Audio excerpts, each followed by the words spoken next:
as the Departments of War and Energy, requesting information regarding the 11 missing or dead scientists. He says he believes there is something more sinister going on, and they want to get to the bottom of this case. We want to see everything that NASA has, everything the Department of Energy has, everything the Department of War has, and we want to compare notes to see if there's some type of link, if there is something that would suggest that these are consistent with some type of country or some individual. Law enforcement in Florida arrest a man believed to have been plotting a mass shooting in New Orleans.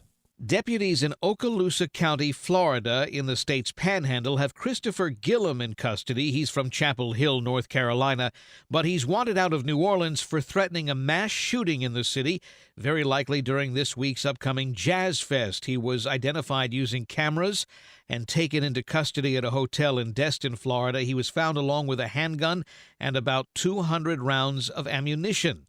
Investigators say Gillum was planning not only to kill a high number of people, but then cause himself to be killed by responding police. Eben Brown, Fox News. The Senate voting to pass a budget resolution early this morning that would provide funding to both DHS and CBP. The resolution would authorize around $70 million in funding to both departments until the end of President Trump's term in office. Republican Senator Lindsey Graham emphasizing DHS and CBP need to be funded to keep the American people safe.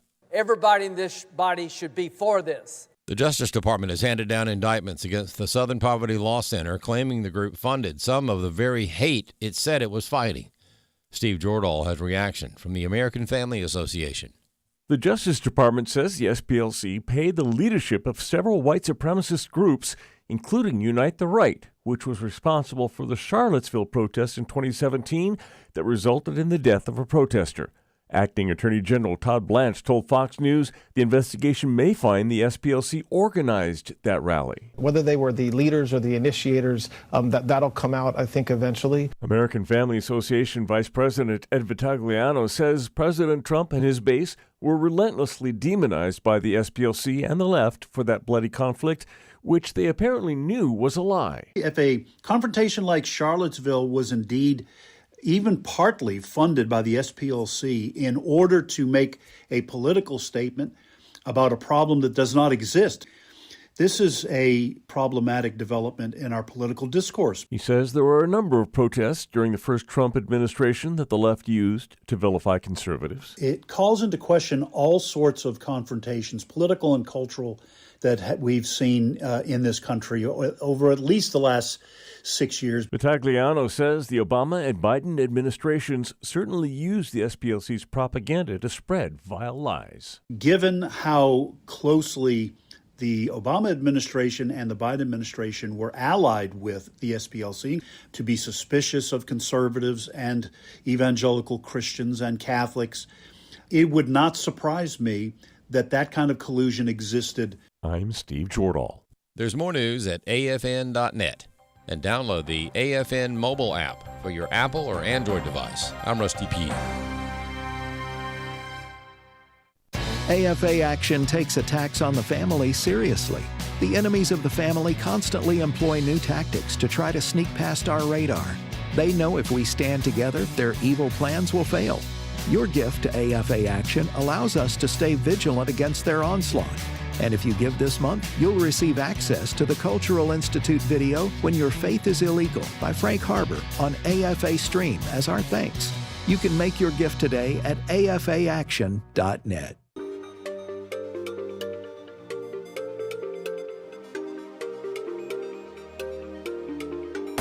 We inform. Religious freedom is about people of faith being able to live out their faith, live out their convictions, no matter where they are. We equip. Sacred honor is the courage to speak truth, to live out your free speech. We also rejoice in our sufferings because we know that suffering produces perseverance, perseverance, character, and character, hope. This is At the Core on American Family Radio. Welcome to At the Core with Mark Wildmon and Rick Green. I'm Rick Green, America's Constitution coach, and a lot to cover today. Phone number's 888-589-8840. That's 888-589-8840. Let's just start with a little constitutional reading. So Article 1, Section 8, Paragraph 17. to exercise exclusive legislation in all cases whatsoever over such district not exceeding 10 miles square, as may by cession of particular states and the acceptance of Congress become the seat of government of the United States, and to exercise like authority over all places purchased by the consent of the legislature of the state in which the same shall be, for the erection of forts, magazines, arsenals, dockyards, and other needful buildings. What are we talking about here? D.C. Wasn't yet called D.C. It was Washington that actually laid out the boundaries and specifically designed it. I learned something the other day I didn't know. Of course, as hopefully you know, we're headed to the Virginia election and the redistricting, just shameless redistricting that is attempting to take place there. Get into why and what's at stake here and what gerrymandering is. We'll get into all that. But first, just what is this area of the District of Columbia all about? Because one of the things that's being thrown out is the possibility of President Trump on his own with an executive order essentially taking back a lot of the land that was given back to Maryland and Virginia. So initially when this whole thing happened, just kind of get in your time machine with me. Let's go back to 1787.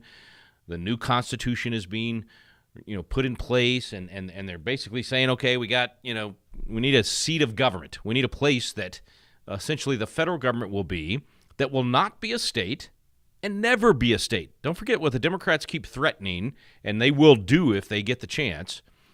They want to make D.C. a state. It was never intended to be a state. There's something special about the seat of federal government that you don't want it to be within a state where it could be governed or overruled by that state in any way, shape, or form, or even just having the give and take and the arguments over who's in charge of the streets outside the all that kind of stuff.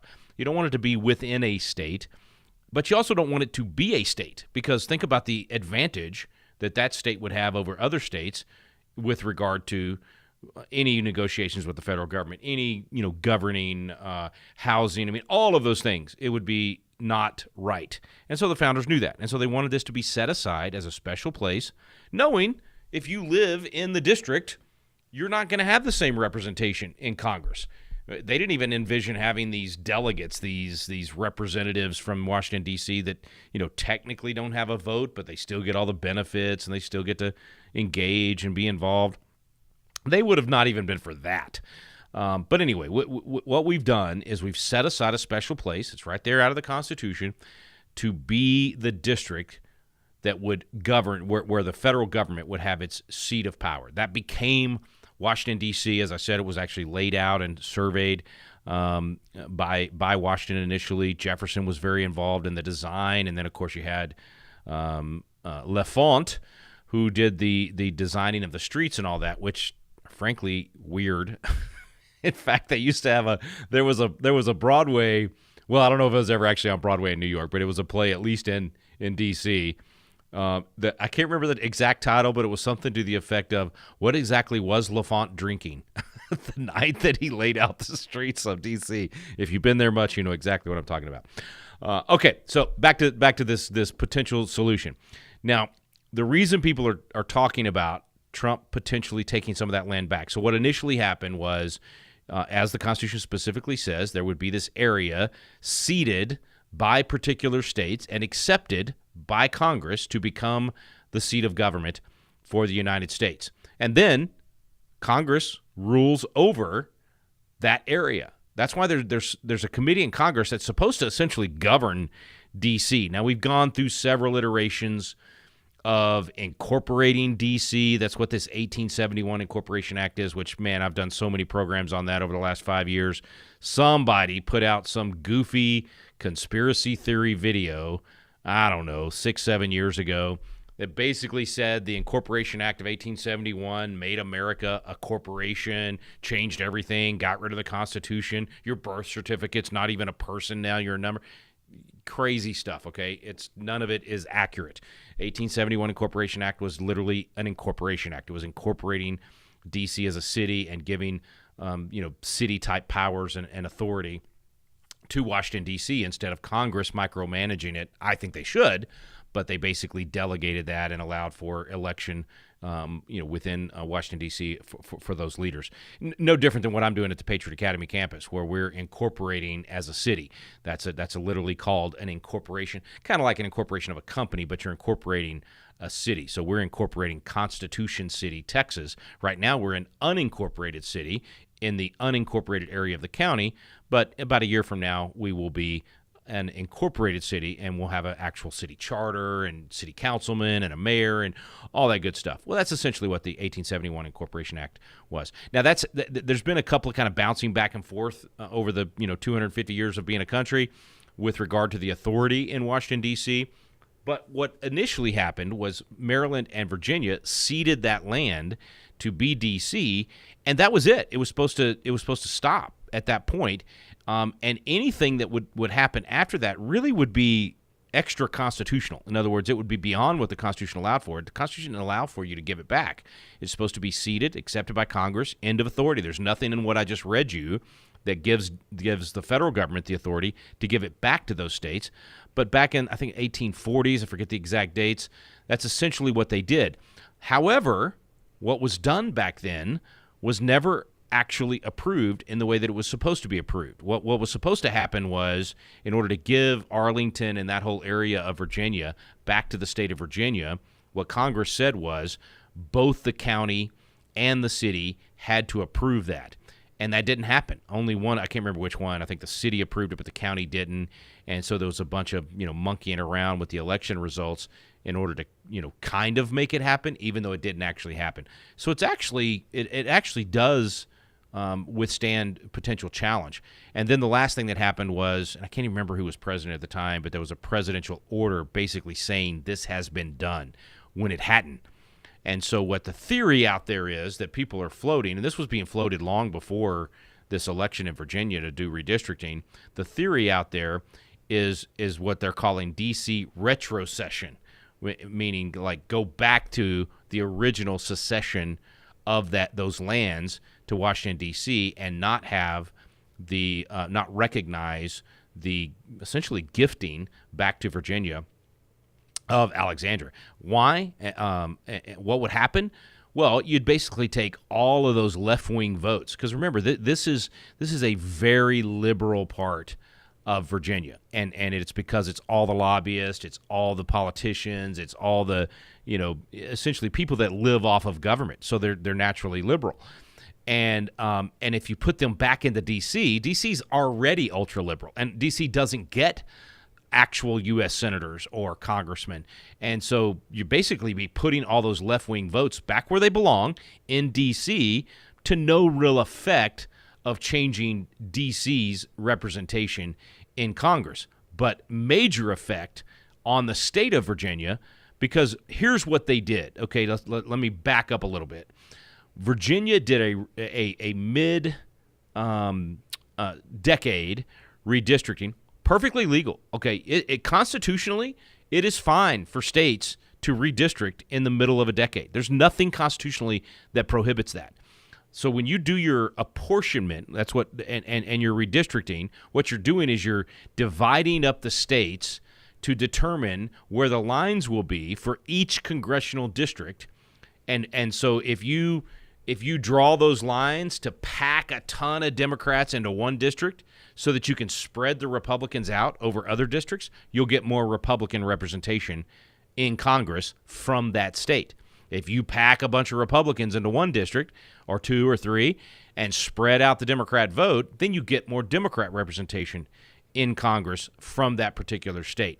Now, this only works, obviously, in a state that has more than one congressman. So if you go to some of these smaller states that have one congressman representing them, well, redistricting there is a non-issue. It doesn't matter because you got one congressman from, I think it's Wyoming and some of these other states that have one congressman. So it doesn't matter. You're not redrawing the lines because the state boundaries are the line.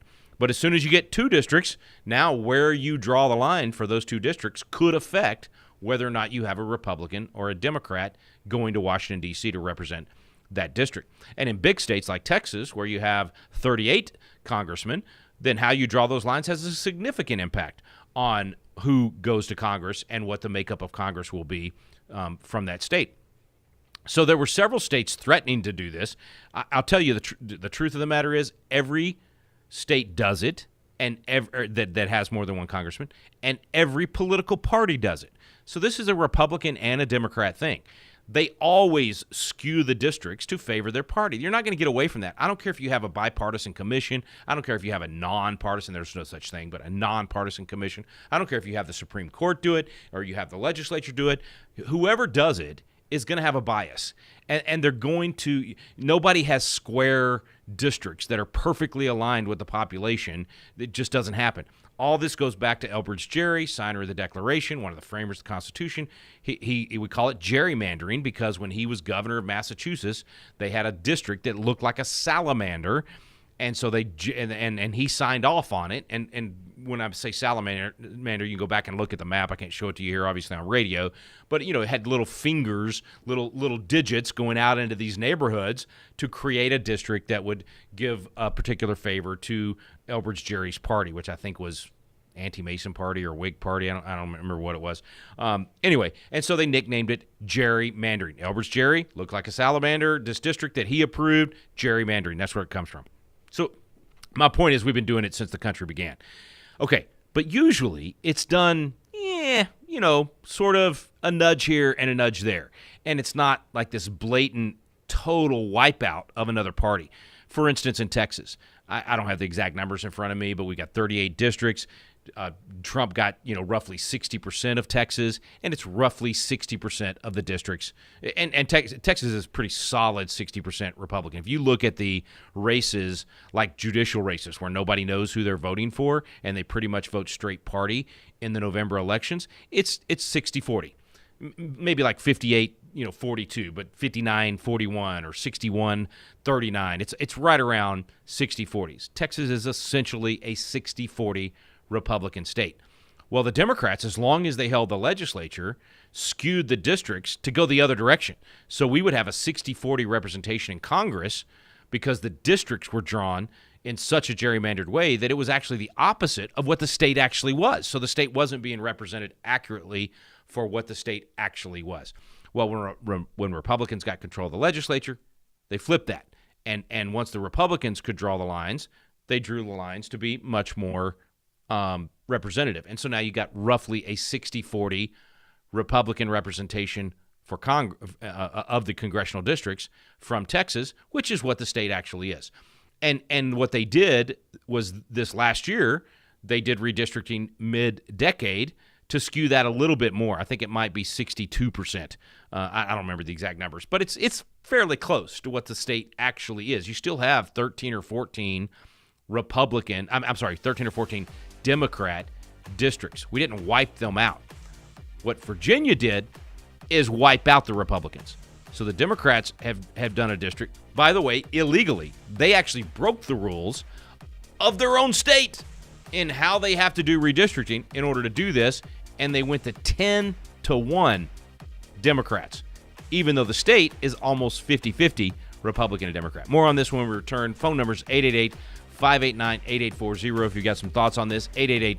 888-589-8840. We'll also, of course, talk about the Straits, what's going on there, the mines, I think good things that are being done over in the Middle East, even as Iran continues to be a major problem. Stay with us, folks. You're listening to At the Core with Walker Wildmon and Rick Green.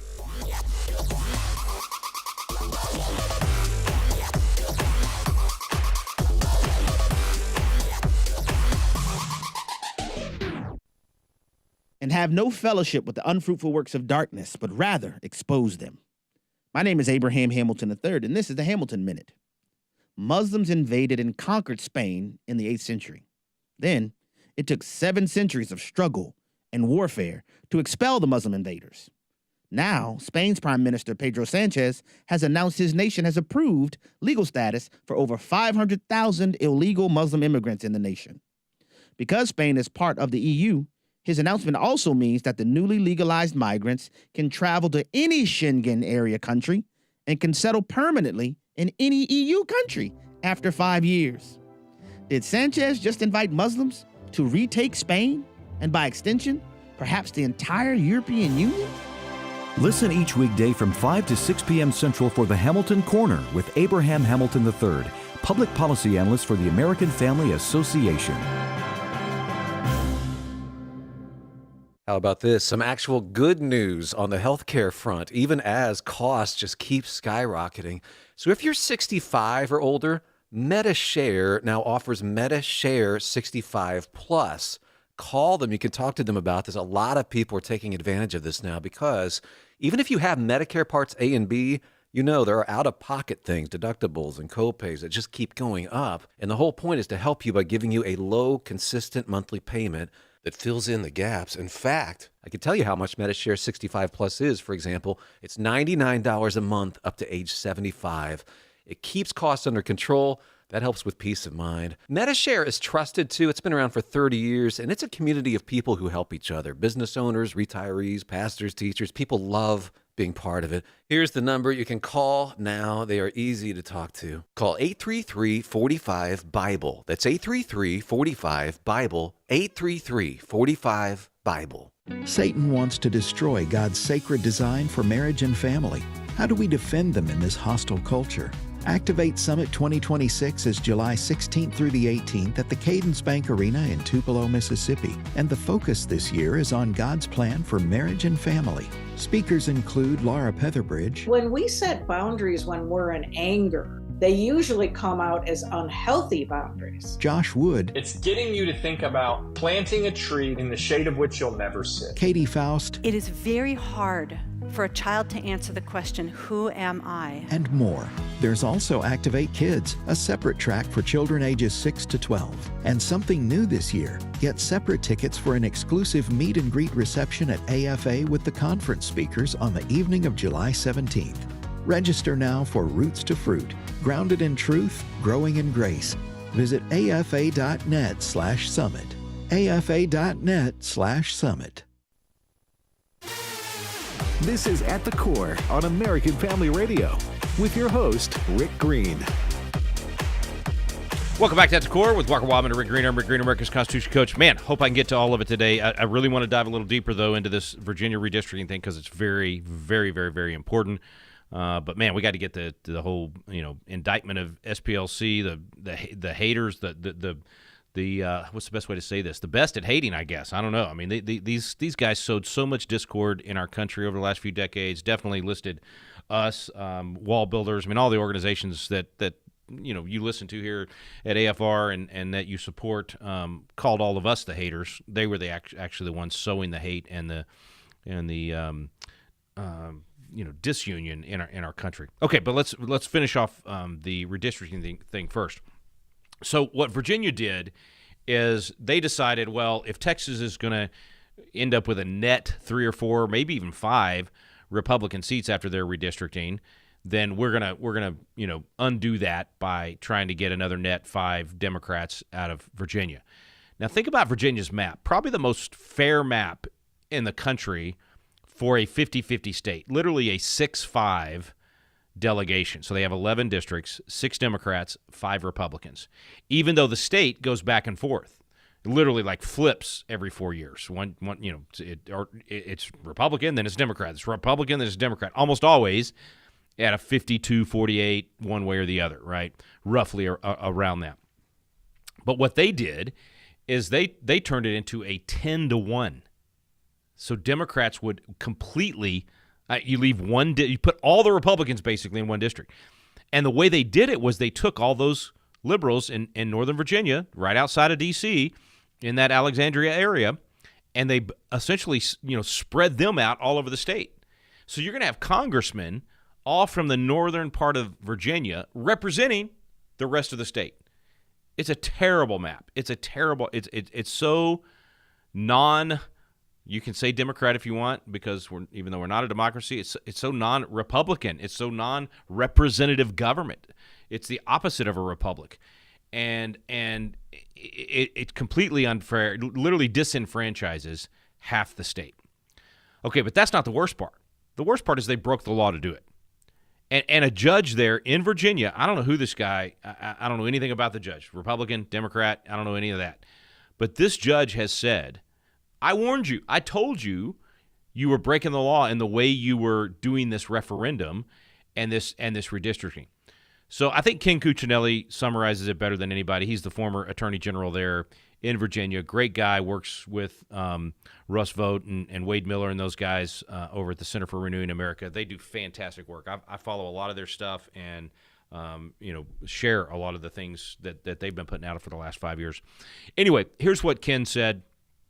I'll just read you his tweet. The yes vote has won Virginia's redistricting referendum, but the legal fight is just beginning. 4 Virginia constitutional challenges are now teed up. In other words, he thinks there's 4 different ways they can kill this crazy plan that Virginia did. If they honestly, I think if these leftists in Virginia had done a reasonable rewriting or redrawing of the lines, maybe instead of 6-5, they go to 7-4. Maybe even if they'd gone 8-3, which would still be very unfair. I hate saying unfair because life's not fair.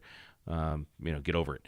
But very not judicial. I don't know the right word. Anyway, if they had done something a little closer to a fair spread, you probably wouldn't have what's about to happen, which I think the whole thing is going to get thrown out. I'm praying. Okay, here's the 4 reasons why Cuccinelli thinks it will get thrown out. And please call in if you got thoughts on this, 888-589-8840. I don't want to be the only one giving an opinion today. Here's what he says. First, passage was invalid. Okay, this whole thing that they did in the legislature to do this. So he says the amendment was taken up during a special session convened in 2024 for budget purposes. So let me be clear here for those of you that haven't maybe not followed the legislative or amendment process closely. In most states, to do a constitutional amendment for your state constitution, remember that's what this is. This is an amendment to the state constitution in Virginia to be able to do redistricting different than what their state statutes say should be done. Okay? And so you have to amend the Virginia Constitution to do that. Well, in most states, if you're going to amend your state constitution, usually it has to go through the legislature first, and then the people vote on it to actually put it in the state constitution. Now, in some states, you have a referendum first, so you get it on the ballot first to do a constitutional amendment, and then it's only up to the people. Or maybe you have a petition drive to get it on the ballot, and then it's a constitutional amendment. California does it those in that way. Well, Virginia's a lot more like Texas, where it's got to go through the legislature first, and then it goes to the ballot, and the people vote on it to get it into the Constitution. But there's very strict rules on how that's done. For instance, in Texas, you have to get 2/3 of the legislature to vote for it first, and then it goes on the ballot for the people to vote on, and you only need 51% at that point. Okay, in Virginia, here's how it works in Virginia. You have to actually have the amendment passed by the legislature first in a legislative session where you're allowed to do that. This was not a legislative session where a constitutional amendment could be taken up. It was only a budget legislative session in 2024. It was a special session for that purpose. So here's what Cuccinelli says.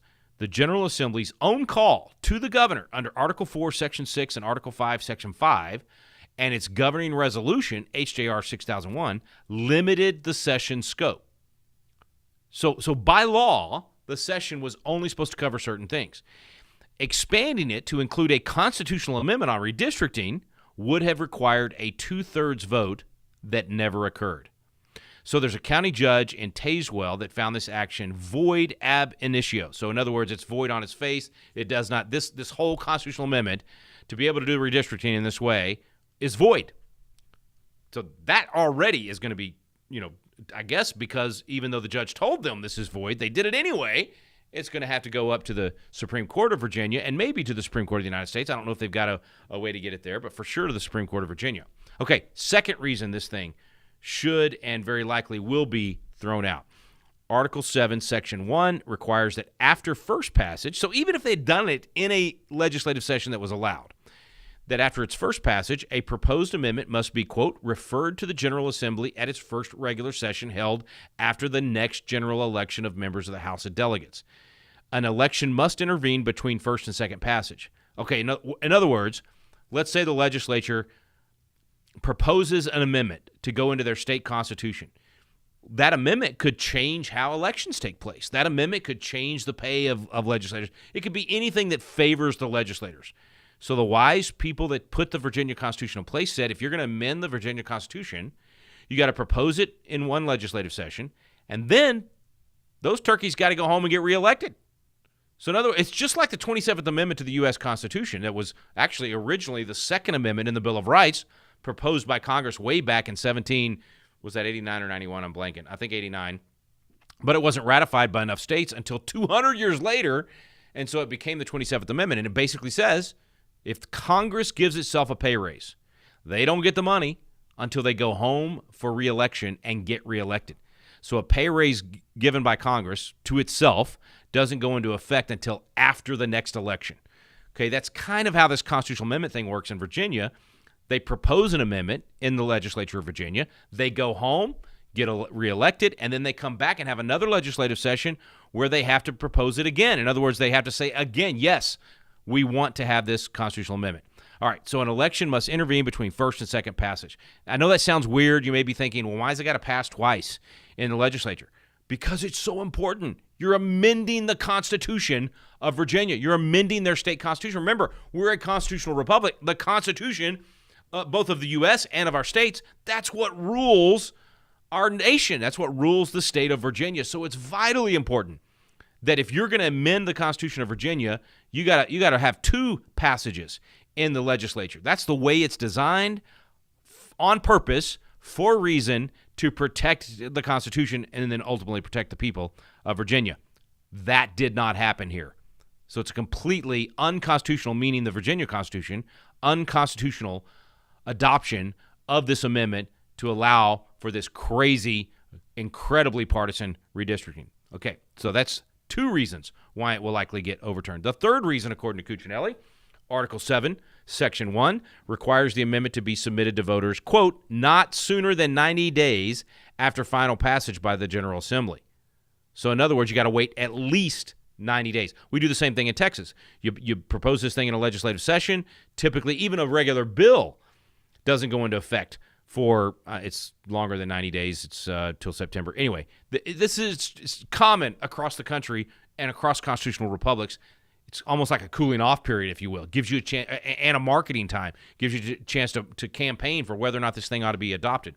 So, according to Cuccinelli, the requirement is that you got to wait at least 90 days to put it on the ballot for the people to vote on, and the timeline from second passage to the April 21 vote did not satisfy this requirement. So that's just like on its face a completely unconstitutional, meaning state constitution, violation, on its face ignoring the rule of law. These people do not care about the rule of law. They don't care what the rules are that even Democrats helped put in place for how you would do a constitutional amendment in their state. They don't care. They are mob rule, which is a great reason for the people of Virginia to throw them out of office. In fact, I think it's impeachable. I think you should be impeaching the members of the legislature that did this. You should be impeaching the governor there for completely ignoring the rule of law on its face after being told by a judge not to do it, and still did it anyway. Anyway, Cuccinelli throws in one more just for fun. Article 2, Section 6 requires that, quote, every electoral district shall be composed of contiguous and compact territory. The proposed constitutional maps violate this requirement, actually very badly. So even that piece, the Supreme Court likely will throw the map out. So listen, this is a great summary by former Attorney General Ken Cuccinelli. I pray these challenges are already in place. There's already, I think one judge has already said, got to throw it out. But we'll see how high up it goes and how fast it happens. Because think about it, guys. It's April. It's the end of April. The election's in November. It's got to be done now. You got primaries. You got to figure out who your nominees are going to be for each of those 11 districts for the Republicans and the Democrats, and then have an actual campaign. So Virginia, shame on you. For the governor of Virginia, shame on you. Literally, as Ted Cruz said, this was shameless.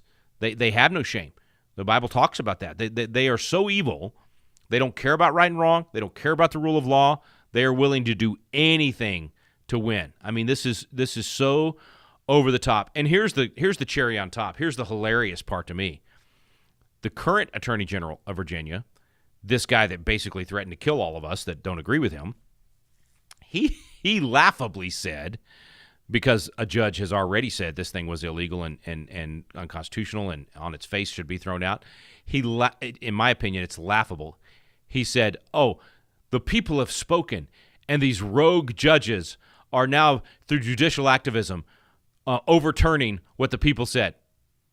If you're listening, surely you get why that's hilarious. How many judges over the last 2 years have been overruling President Trump and what the people voted to have done by President Trump in the election, and all these rogue judges through judicial activism? Where was he when all of that was happening? Huh? Okay. Very important to pay attention to this one. It's huge. Why is it huge? Well, number one, because if we don't respect the rule of law, what's the point even having a republic or having a constitution or having a Congress? And if you don't push back on this and you allow it to happen, every blue state in the country is going to do it. Secondly, it changes. It could be the game changer for who wins the midterms. Now, maybe the midterms are going to be a blowout one way or the other. I think right now there's a real risk that it's a blowout for the Democrats and against the Republicans. And if President Trump would bring Elon Musk back and do all the Doge cuts, I think it would be a blowout the other way. Unfortunately, they haven't done that. There's not even talk of them doing that, and I think that's a shame. But anyway, it's going to have a huge impact on the elections, the November elections. What's the margin in Congress right now? 3 votes, maybe 4 votes. And you got a lot of people retiring. You got a lot of open seats. I mean, anything could happen. I think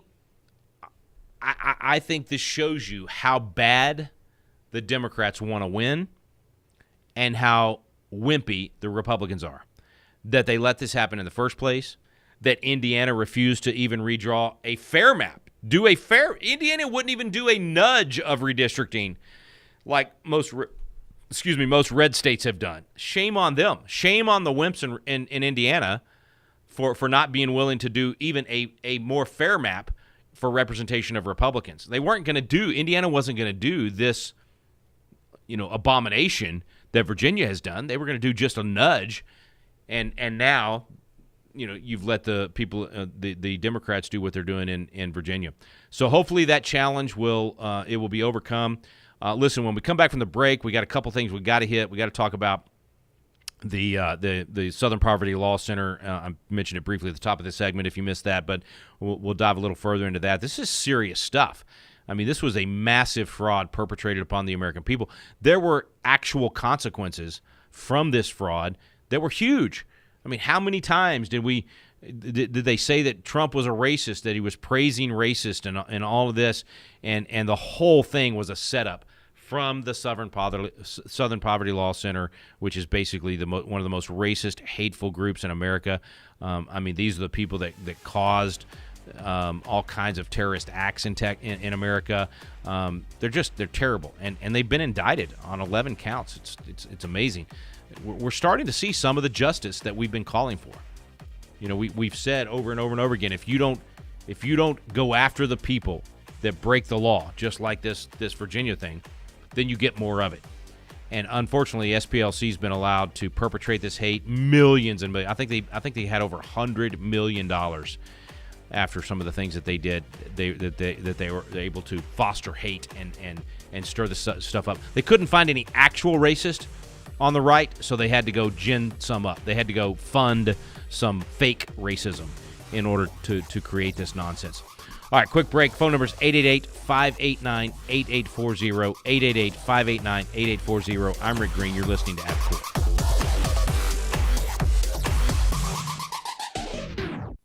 Hello, my name is Andy Miller, and I'm the president of Wesley Biblical Seminary based in Ridgeland, Mississippi.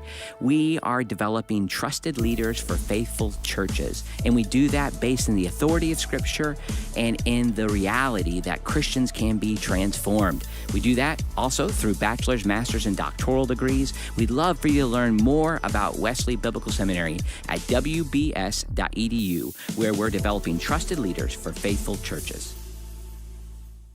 Blue Mountain Christian University offers a fully online RN to BSN degree for registered nurses. This cohort-based program is designed for working nurses and can be completed in as little as 1 year or part-time over 2 years. RN to BSN students are admitted each fall, and coursework is delivered online with instruction grounded in a Christian worldview. Learn more about the RN to BSN online degree at bmc.edu. The following is a real-life story from Trinity Debt Management. I had a lot of credit card debt, and it stressed me out. But what I thought was a solution turned out to be a problem. I kept hearing ads about debt settlement that seemed too good to be true. And actually, it was. When I called, they told me to stop paying my bills. That didn't sound right to me at all, so I hung up. Later, I found out that debt settlement is bad, real bad. Then I learned that there is a right way to pay off your credit cards. It's called a debt management program from the great team at Trinity. Trinity had a plan. In the end, I paid off my bills, I saved thousands, and I even improved my credit score. If credit card debt has you down, call Trinity at 1-800-788-1813. My name is Heather. Please forget debt settlement and remember Trinity Debt Management. 1-800-788-1813. Jim Scudder here for today's Moment in Grace. A.W. Tozer once said that those crucified with Christ have 3 marks. They face only one direction, they can't turn back, and they have no plans of their own. As believers, we must daily crucify our sinful nature. When we let our fleshly desires take control, we risk falling into sin. This is a struggle that everyone faces. The world is full of wrong choices, making it hard to stay focused on godly decisions. Galatians 2:20 reminds us to be crucified with Christ, to put aside our flesh and make choices that help us grow spiritually. If you're struggling with sin, know there is hope. God is strong enough to help you overcome even your toughest battles. For daily encouragement in your walk with the Lord, go to ingraceradio.com. This is At the Core on American Family Radio with your host, Rick Green. We're back here on At the Core with Walker Wildmon and Rick Green. I'm Rick Green, America's Constitution Coach. I want to give out King Cuccinelli's Twitter handle, X handle, whatever you call it now. You should go give him a follow because he's given a kind of a play-by-play, blow-by-blow. He said these cases definitely will be in the Supreme Court of Virginia, not the Supreme Court of the United States. So I'm guessing there's no angle to get it up to the U.S. Supreme Court. I don't know the makeup of the Virginia Supreme Court. If anybody knows that and wants to call in, that'd be great. I don't know if they're appointed or elected. I don't know if they're, I'm assuming they're probably Democrat leaning. Well, but this one is so clear that I think it's going to be tough for any judge to not side with Cuccinelli and these challenges that he's bringing. And he predicted, he predicts the referendum will get tossed in May. So maybe even as soon as May, sooner the better for, the candidates and for the people to be able to have some real campaigns over the next few months. But anyway, Cuccinelli's X handle is Ken Cuccinelli. That's it, at Ken Cuccinelli. And it's weird spelling, Cuccinelli. So Kencuccinelli. Anyway, great guy to follow, and going to want to watch this closely over the next few weeks. Could literally tip the balance of power in Washington, D.C. Okay, let's go over real quick to the shoot-to-kill order from President Trump with regard to these potentially more mines being laid. And I read at one point that Iran doesn't even know where they put mines. I mean, are you kidding? Crazy. But the U.S. has ordered for, the president has ordered for the U.S. mines sweeping ships to continue clearing any mines. Folks, we could literally be on the road to a massive economic boom if President Trump sees this thing through. And let's say we just take over the straits. Let's just say we don't just do this blockade right now that's costing Iran $500 million a day, eventually going to bring them to their knees. Let's say it's more than that. Let's say we say, you know what? turns out that this is actually a better way to help the world economy, is for America to police these straits and keep Iran or any other crazies from going back to Barbary Power, pirates days. And so we're just going to keep the oil flowing through here, man. We're going to keep this safe for the world. Now, granted, I think Trump was right. Europe's the one that should be footing the bill for this, and Europe is the one. Those countries are the ones that benefit most from this. But it could benefit the whole world, and President Trump could be both by removing the biggest sponsor of terror and by opening the straits to not have to deal with Iran at all. Man, think of what that would do for the world economy, and I'm kind of shocked that oil hasn't gone higher. I mean, we're basically at Biden levels right now. So during the Otto Penn administration, gas was this high and diesel this high, and here we are in the middle of a war in the Middle East, and the straits shut down for how many weeks, and all of the things that have happened, and we still haven't gone beyond what Biden just created with inflation. It's remarkable, actually. And of course, the markets hate uncertainty. And so the fact that it dropped like it did, 10 days ago, 8 days ago, and then only came back up, roughly, 90 and 100 for West Texas and Brent. I would have expected it to get even far worse than that. I think what that says is that the market and the millions and millions of decisions being made in the market is starting to trust President Trump. It's starting to trust what he's doing. And that there's actually certainty in the middle of a war. I mean, that's wild, but it seems to be happening. All right, let's go to the phones, and I got to come back to Southern Poverty Law Center as well. Let's get Phil in Texas first. Phil, thanks for calling in, man. Go ahead. Yes, I just want to tell you I'm so happy to hear you talking about what the horrible stuff that Southern Poverty Law Center has been doing. I'm so glad somebody's finally going after them. But I'm going to tell you something I told you several months ago, last time I called. You use the word nonsense a lot, and some things are nonsense, but I'm sorry, Rick, this is pure evil on steroids, what they're doing. I pure agree. evil. You need to call it what it is. Yeah, no, I agree. Completely evil. I mean, look, when you defame, when you pour poison, literally pouring gas on the fire of racism and division, making people hate America, causing, in many cases, assassination attempts, all the hate that they created for Family Research Council, and then that crazy guy goes in trying to kill people, all the hate they created for wall builders and David Barton and myself and others. I mean, the death threats that come from that stuff. The things they did to Matt Staver and Liberty Counsel. I mean, virtually every conservative organization in the country has been targeted by these racists. They are the true racists. And then to find out that they're funding so many of these evil rallies and movements that just to make people think that Americans are still racist. That's what they're doing.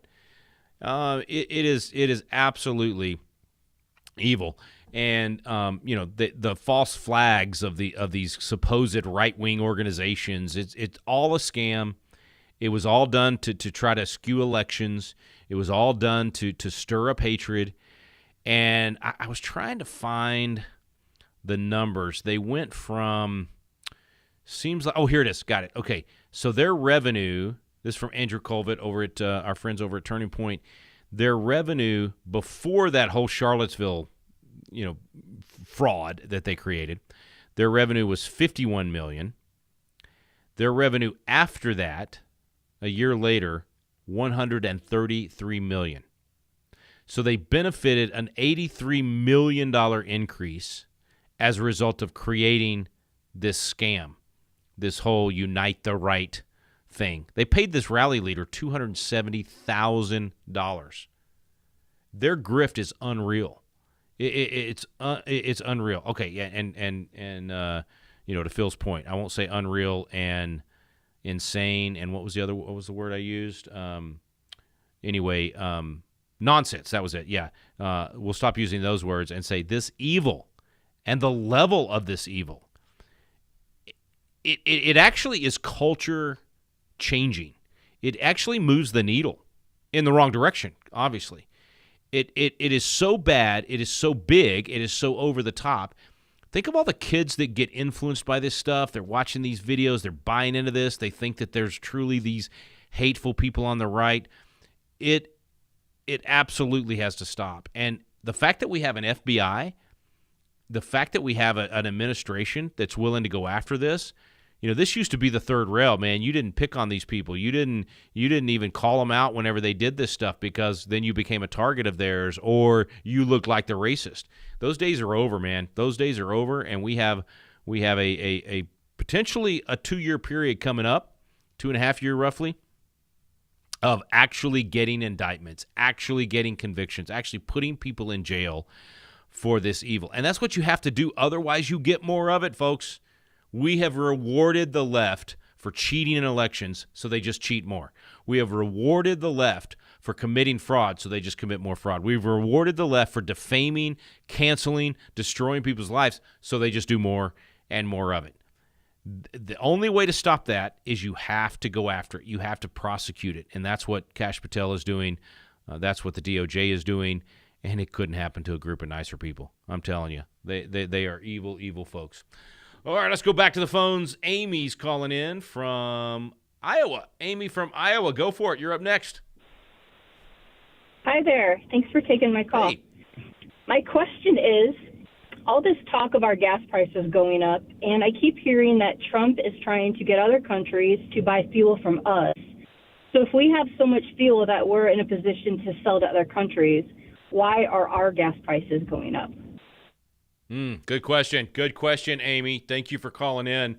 I think that, and I'm not an economist. I like to think I know a little bit about it just from reading and being a student of Milton Friedman and others and Thomas Sowell. But the simple answer is this, and I did hear this from a real expert in the field who happened to be here visiting the Patriot Academy campus one morning when we had all the scholars together, and one of them asked him that exact question, and he explained it this way, and part of it is just global economy. Think about it this way: even if we tried, let's say we built a border and said we're not going to let any of our oil leave the United States, we're going to consume all of it, and therefore try to keep our prices down. The world economy is still real. And the price of oil is still going to be affected, in maybe not quite as much with natural gas, because it's harder to create friction in the market and prevent that sale to the rest of the world. Or it's harder to have those sales to the rest of the world. You really have a hard time getting natural gas to other parts of the world. We're figuring out ways to do that. But oil is like any other commodity, and so it's going to be affected by whatever's going on in the world, because everybody in the world uses it. So our price, even here in the United States, is still going to be affected. Let's say you take out the straits and you don't allow oil to get to these other places in the world. Well, then when that price of oil goes up to $100 a barrel or $105 a barrel, somebody's going to pay that somewhere in the world. And so just from a free market economy perspective, oil companies here in the United States, why would they sell to someone in the United States for $70 a barrel if they can sell it to somebody else in the world for $100, $105, $110 a barrel? They're going to, just like I would. If I've got a hamburger that I can sell to somebody else down the street for, $10, why am I going to sell it to you for $5? And so that's just pure market economy in the world, which is a good thing, not a bad thing. It's actually good for our economy overall if that oil company based in the United States can sell it for $105 somewhere else. That's going to create more jobs here. It's going to, all of those things. And so eventually it drives up the price here as well, because they start selling so much of it to other places that then the price here, we have to say, well, if you're going to sell all of the oil or more of the oil to other places around the world for $105, we're going to have to pay $105. Or maybe we only have to pay $100 or $95 because now you don't have to transport it around the world, if that makes sense. So eventually all of those costs end up getting factored in. And so the price goes up for us just like it does, maybe not as much, but it still goes up for us as much as it does around the world. But natural gas, it's interesting, you haven't seen the same spike in that because the market it's so much harder for those world economies that need it, but it's so much harder to transport it that it gives some insulation to buyers here in the United States, because the difference between you produce it here for the same, but the difference between providing it here and providing it to the world is much bigger than it is with oil that's much easier to get on a tanker and send around the world. It's actually one of those topics, too. I've always been curious about why. Yeah, I live in Texas, and so I drive by oil wells all the time where they're burning off the natural gas, and it's not even worth putting it into a pipe or building the pipeline to get it to somewhere where you can use it, or putting it on a big butane type tank. That is changing, though. I think that the price is going up enough to where people are trying to figure out how to capture that instead of burning it off on all these oil wells all across Texas and other places. So great question. Very, very good question. Simple answer is buyers can come from anywhere in the world, and if they're willing to pay a high enough price, they'll siphon off the supply that we have here in the United States, and the more of that supply that gets siphoned off to these other places around the world, the higher the price goes, because obviously if the supply gets smaller for us, the demand keeps going up here in the United States, the price is going to go up. So it's all going to go back to supply and demand, always. And even if governments try to manipulate that, even if they try to prevent having a free market and they try to supplement the purchasing of it. This is why I'm always against government being involved in the pricing. I'm always against government trying to subsidize products, because it creates what Milton Friedman called friction in the market. It's a false positive. It's a false price on that product. And that's the whole thing about electric cars and all of the environmental movement. It's a skewed deal, man. These windmills don't work well. They don't produce good energy. But yet we subsidize it, and so you get a bunch of it, even though the market would have never demanded it. And so it's a bad deal. Anytime you have government spending money and subsidizing those things, you should let the market decide. If the demand is there, if it's a good product, if it actually does provide well, the market will pay for it, and you'll be rewarded for it. And unfortunately, you've got so much friction in the market right now, you don't even know what actually would be, what's the word I'm looking for? Not provided for, would actually be supported by the market. Okay, looks like in our final minute here, thank you, producer extraordinaire Bobby. Virginia Supreme Court has 7 justices. They serve 12-year terms. Wow, that's a long term. So don't have the party breakdown, but we'll talk more about that maybe next week. But be watching that one, folks. Follow Ken Cuccinelli. He'll be, I'm sure, commenting on that. He may have already done that and I missed it, but I'm sure he'll be commenting on the political breakdown of that court as well. Of course, if he's involved in these cases, he's not going to say anything bad about them, because he's going to end up being in front of them in probably just a couple of weeks. But be praying for victory there, because it could impact the whole country. Hey, Walker, we'll have you tomorrow. Have a fantastic weekend after that, and I'll see you next week. Thanks so much for listening to At the Core with Walker, Wildmon, and Rick Green.